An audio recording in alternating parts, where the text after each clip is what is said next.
Hello students, how are you all? Welcome to the class. Students, in our previous video we had discussed about the solid liquids and gases, and here an activity is given to prove that a gas contains, it cannot be confined to a container and it occupies the entire space available. That means that when a perfume bottle is opened, at that time it is spread over the room.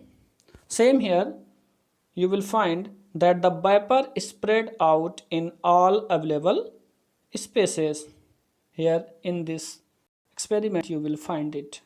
Now, state of matter that is given here, you know that three states of matters are there: solid, liquid and gases. You know that solid have a definite shape and definite volume, but the liquid, they don't have fixed shape but they have fixed volume, and gases, they don't have a fixed shape, neither have a fixed volume. Now text and your understanding these questions you will find with the given notes, and the differences between the solid, liquids and gases.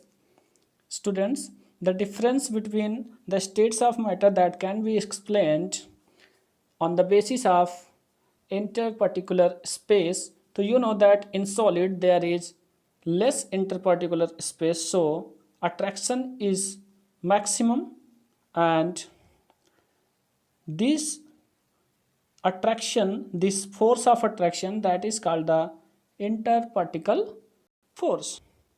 And in case of liquids, you know that this force is less than solids, and in gases this force is very less. Now students, you know that in solids the particles are closely packed. We had already told you, when particles are closely packed there is a strong force of attraction between the particles of a solid which hold them together in fixed position. Thus position of particles in a solid are fixed, and the particles of a liquid, here in case of liquid, if you will find, so you know that there is more intermolecular space, so its particles will move here and there and they will not have a fixed shape. And in gases also, when here you can observe this by the given example, it shows that arrangement of particles in solid, liquids and gases, you are finding here that interparticular space is very less, so attraction is more. Here less attraction, and here very less attraction you are finding. Students, you know that in liquids the particles are close together, but they are not as close as in solid.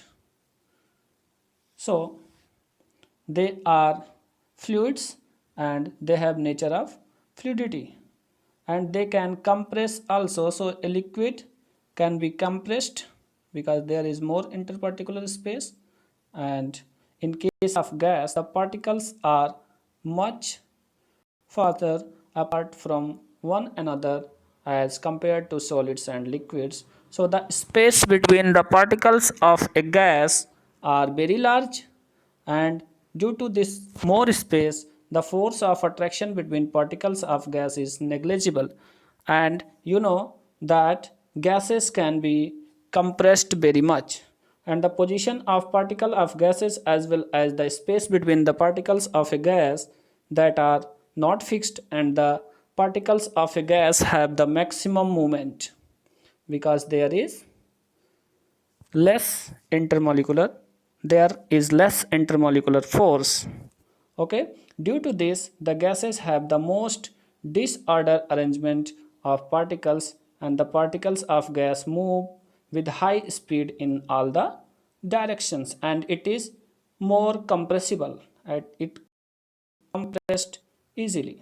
Now students, here is an activity given, and this activity shows about the arrangement of molecules or atoms in solids, liquids and gases. You are finding here that solid molecules are closely packed, and in case of liquid, here you are finding more space, and in case of gas there is too much space between the particles. Students, now next one is difference between the solid, liquid and gases. This is very important. You know, in case of shape, solid have definite shape and volume is also definite, but liquid have definite, it have no definite shapes but definite volume, and gases have neither definite shape nor definite volume. And in case of fluidity, solids cannot flow, but liquid and gases can flow, and gases can flow in all the direction. Intermolecular space, that is very less in case of solids, so they are closely packed and these are loosely packed and these are very loosely packed. And movement of particles, here in case of solid, particles don't move freely, but in case of liquid, particle moves freely because there is presence of more interparticular space. And in gas particulars, here gas particles can move freely. Students, now next property is interparticular force. So you are finding here that interparticular force, that is maximum in solid due to less distance between the molecules, and here in liquids less than solids, and gas have the negligible interparticular force of attraction and compressibility. Solids cannot be compressed, but liquid can be compressed more than solids, and gases can compressed very easily. Now next is keywords. You will study and read these things with the help of your books. So this chapter is finished. Thank you everyone.